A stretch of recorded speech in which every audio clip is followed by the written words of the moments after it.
जय आरएसएस, जय बीजेपी, जय हिंद। आदरणीय देशवासियों, नमस्कार। आदरणीय गुजरात वासियों, गुजरात में रहने वाले भारतीय जनता पार्टी के वोटर्स और मेरे भाई बहनों से मैं कहना चाहता हूं कि आप ये कर क्या रहे हो।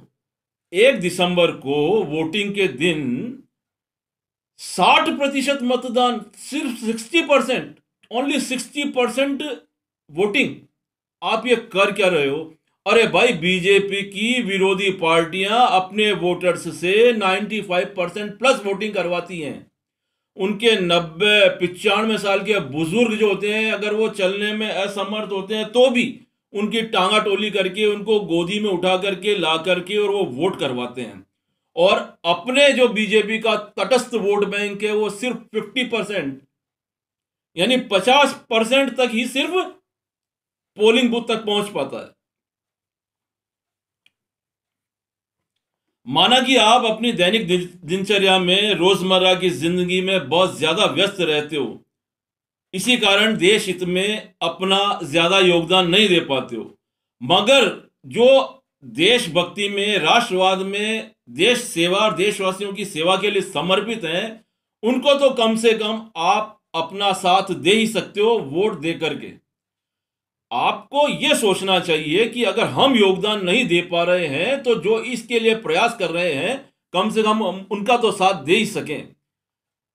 आपको पता है अभी क्या चल रहा है अंतरराष्ट्रीय स्तर पे और भारत के आंतरिक स्तर पे भी क्या चल रहा है। प्राइम मिनिस्टर मोदी जी साहब के खिलाफ गहरी से गहरी साजिशें चल रही हैं। यह सिर्फ देश के अंदर ही नहीं, बाहर भी कई विदेशी ताकतें, कई देश लगे हुए हैं। वजह वजह इसका यह है कि कोविड के बाद वर्ल्ड इकोनॉमिक ऑर्डर, यानी कि वैश्विक अर्थव्यवस्था में परिवर्तन आ रहा है, परिवर्तन आया है। यानी इतने बड़े डिस्टरबेंस के बाद 150 करोड़ की आबादी वाले देश के अंदर कोविड के 75 दिन के लॉकडाउन के बाद इतने ज्यादा लोगों को, 225 करोड़ वैक्सीन लगाने के बाद 80 करोड़ लोगों को 2.5 साल तक राशन फ्री में मुहैया कराने के बाद भी प्रधानमंत्री माननीय मोदी जी के नेतृत्व में भारतीय जनता पार्टी की सरकार ने देश को विश्व की अर्थव्यवस्था में 5वें नंबर पर ला करके शीर्ष पंक्ति में खड़ा कर दिया है, ब्रिटेन को पछाड़ के। तो आप सोच सकते हैं कि भारतीय जनता पार्टी की सरकार में, नरेंद्र जी मोदी के लीडरशिप में, हिंदुस्तान पूरे वैश्विक स्तर पर किस तीव्र गति से प्रगति कर रहा है। इसके अलावा भी कई कारण हैं, जिसमें कि कई देश हिंदुस्तान को विश्व गुरु बनते हुए देखने में इंटरेस्टेड नहीं है, यानी कि उनको इस चीज से प्रॉब्लम है। जैसे अब ये पाकिस्तान है, पाकिस्तान को अंदाजा है कि हिंदुस्तान घर में घुसकर, मारकर कभी भी पीओके वापस ले सकता है। चीन को यह अंदाजा है कि डोकलाम सीमा विवाद में जो झड़प हुई थी हिंदुस्तानी सैनिकों से, तो उसको इस बात का अंदाजा है कि युद्ध अगर वो हिंदुस्तान से करता है तो चीन को अप्रत्याशित घाटा ही होगा। क्यों? क्योंकि पहाड़ी इलाकों में हिंदुस्तान की वीर सेना के वीर सैनिकों के पास जो कौशल है, वो पूरे विश्व की किसी भी सेना के पास इतना कौशल नहीं है जो हिंदुस्तान की वीर सेना के सैनिकों के पास पहाड़ी इलाकों में युद्ध का कौशल है। पाकिस्तान को 99 के कारगिल युद्ध में और चीन को डोकलाम में अच्छी तरह समझ में आ गया कि पहाड़ी युद्ध में हिंदुस्तान, चीन और पाकिस्तान का बाप है। अब उन्हें कैसे भी हिंदुस्तान को कमजोर करना है, बाहर से तो कर ही नहीं सकते, क्योंकि हिंदुस्तान की सीमाओं पे तो हिंदुस्तान के शेर खड़े हैं, बब्बर शेर खड़े हैं, 15-20 लाख खड़े हैं। इसलिए वो बाहर से तो हिंदुस्तान को कमजोर कर ही नहीं सकते। तो वो देश को यानी हिंदुस्तान को अंदर से तोड़ना चाहते हैं। तो अंदर से तोड़ने के लिए देश के अंदर के लोगों को साथ लेकर के चलना होगा, या देश के अंदर के लोगों के साथ चलना होगा। इस दिशा में बाहरी ताकतें जो गल्फ कंट्रीज हैं, इसके अलावा चाइना है, पाकिस्तान है, वो लोग कैसी साजिशें और गतिविधियां कर रहे हैं कि वो लोग हिंदुस्तान के अंदर जो अखबार है, मीडिया है, या जो भी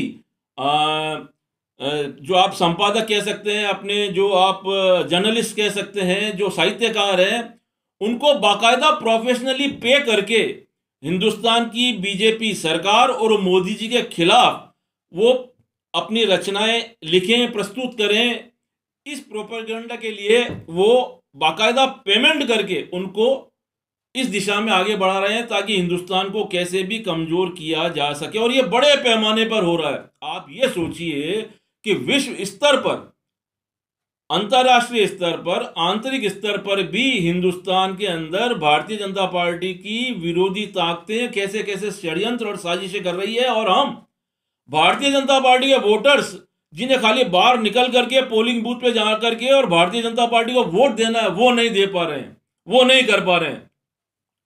मेरा आप सभी भारतीय जनता पार्टी के तटस्थ वोट बैंक के वोटर्स से सविनय निवेदन है कि जब कभी भी हिंदुस्तान में या कहीं पर भी जहां पर कि भारतीय जनता पार्टी उपस्थित है, उसका वजूद है, तो वहां पर सिर्फ केवल ओनली आप भारतीय जनता पार्टी को ही वोट दें।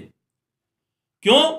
क्योंकि आपने देखा होगा 2004 से लेकर के 2014 तक जब कांग्रेस की मनमोहन सरकार थी, तब वो विदेशी ताकतों के रिमोट से चला करती थी। उनसे किसी भी तरह का काम वो लोग निकलवा लिया करते थे, यानी कि हिंदुस्तान के जो हिंदुस्तान की जो दुश्मन है या हिंदुस्तान को तोड़ने वाली जो ताकतें अपने मन माफी काम उनसे करवा लिया करती थी। लेकिन अब हिंदुस्तान के अंदर भारतीय जनता पार्टी की मोदी सरकार है, जिस कारण हिंदुस्तान के हितों के खिलाफ वो कोई काम करा ही नहीं सकते। इसीलिए भाइयों बहनों, मेरा आपसे अनुरोध है, गुजरात, क्योंकि माननीय प्राइम मिनिस्टर साहब नरेंद्र जी मोदी साहब का गृह राज्य है, माननीय गृह मंत्री साहब अमित शाह साहब का गृह राज्य है, यानी उनके घर में चुनाव है। और घर में चुनाव, और आप सिर्फ बीजेपी के तटस्थ वोट बैंक वहां पर होते हुए भी बीजेपी के वोटर्स सिर्फ 60% ही वोटिंग, यह बिल्कुल भी बर्दाश्त नहीं हो पा रहा है। देश हित में और पार्टी हित में मेरा आप सभी भारतीय जनता पार्टी के वोटर्स से निवेदन है, मोर देन 85% पोलिंग का रेट आना चाहिए 5 तारीख को जो इलेक्शन का दूसरा चरण गुजरात में होने जा रहा है उसमें। क्यों? क्योंकि भारतीय जनता पार्टी की जड़ें इस समय गुजरात है और वो सर्वविदित है, आप सभी लोग जानते हैं। इसलिए मेरा पुनः अनुरोध है कि अपने ही देश में यदि अपने को शरणार्थी नहीं बनना है, अपन देश के मालिकों को अपने देश के हित में ज्यादा से ज्यादा भारतीय जनता पार्टी के समर्थन में वोट करना है। इसलिए 5 दिसंबर को गुजरात वासियों से, आदरणीय गुजरात वासियों से, मेरे भाइयों बहनों से निवेदन है, प्लीज प्लीज प्लीज जरूर भारतीय जनता पार्टी को वोट करें और कम से कम 85%, 85% प्लस का उस दिन का रिजल्ट आना चाहिए कि टोटल वोट 85% प्लस उस दिन वोट पड़े गुजरात के अंदर। क्योंकि ये गुजरात अभी सेमीफाइनल है आने वाले 10 विधानसभा चुनाव का, जो कि आगामी 13 महीनों में होने जा रहे हैं, और उसके 4 महीने बाद जो लोकसभा के इलेक्शन है जिसमें प्राइम मिनिस्टर साहब का या केंद्र सरकार का चुनाव किया जाएगा। तो यह गुजरात चुनाव उनका सेमीफाइनल है। उन चुनावों का